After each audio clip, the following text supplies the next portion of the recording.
प्रवीण जी। राधे राधे। राधे राधे महाराज जी। महाराज जी, अगर मेरी पत्नी पूजा पाठ कर रही हो तो क्या उसका फल उसके पति को प्राप्त होता है क्या महाराज जी? नहीं,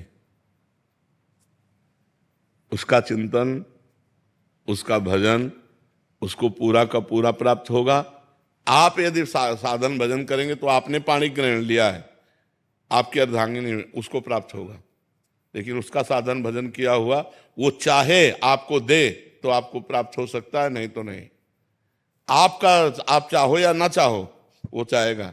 जैसे आप गंगा स्नान करने गए तो उसका आधा पुण्य फल उसको मिलेगा, क्योंकि वो अर्धांगिनी है। पाणी ग्रहण आपने किया, उसने थोड़ी आपका हाथ रखा है, आपने उसका हाथ पकड़ा है। तो पाणी ग्रहण किया है तो पति का किया हुआ धर्म पत्नी को मिलता है। लेकिन पत्नी जो स्वयं धर्म करती है वो चाहे तो पति को दे, नहीं तो स्वयं में वो परमात्मा प्राप्ति के लिए समर्थ हो सकती है। तो करना चाहिए आपको। पत्नी पूजा करती तो आप भी पूजा करो। भक्ति महाराज जी बहुत करते हैं, लेकिन भजन, आपका भजन सुनते हैं रात में नींद नहीं लगती है, 2-2 बज जाता है महाराज जी।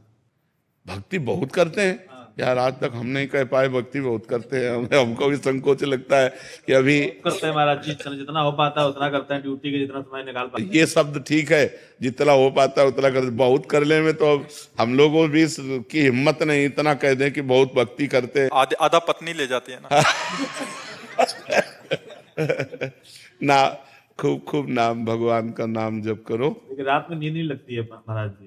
टेबलेट ले लो, नींद का टेबलेट ले लो, क्या करे बताओ। और उसके लिए तो डॉक्टर से बात कर लो कि आपको नींद नहीं आती। नींद ना आने का मतलब है शरीर का अधिक परिश्रम से युक्त ना होना, माइंड का अधिक परिश्रम से युक्त हो जाना।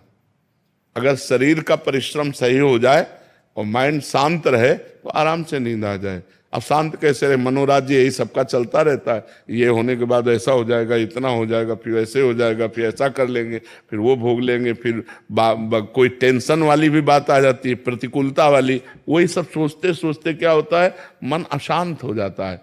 अशांत से कुतः सुखम, जो अशांत मन है उसमें सुख नहीं तो नींद कहाँ। तो शरीर उतना श्रमित नहीं होता जितना माइंड श्रमित हो जाता है। और माइंड को विश्राम दो और शरीर को श्रम से युक्त करो, तभी बात। और विश्राम भगवान के नाम रूप लीला धाम में मिलेगा। तब लग कुशल न जीव कहूं, सपने हो मन विश्राम, जब लग भजत न राम को, शोक धाम तज काम। तो इसलिए भाई नाम जप करो, भगवान के सत्संग सुनो, भगवान की लीला कथा सुनो, तो उससे आनंद की प्राप्ति हो। पाप कर्म से बचो। पाप कर्म जो जानते हो कि ये सब पाप कर्म है, उन पाप कर्मों से बचो।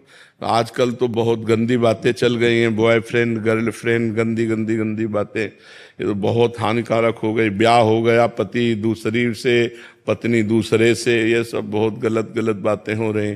और कितना सुंदर पति हो उसको अपने पति पर संतुष्टता नहीं, कितनी सुंदर पत्नी हो उसको अपनी पत्नी पर संतुष्टता नहीं।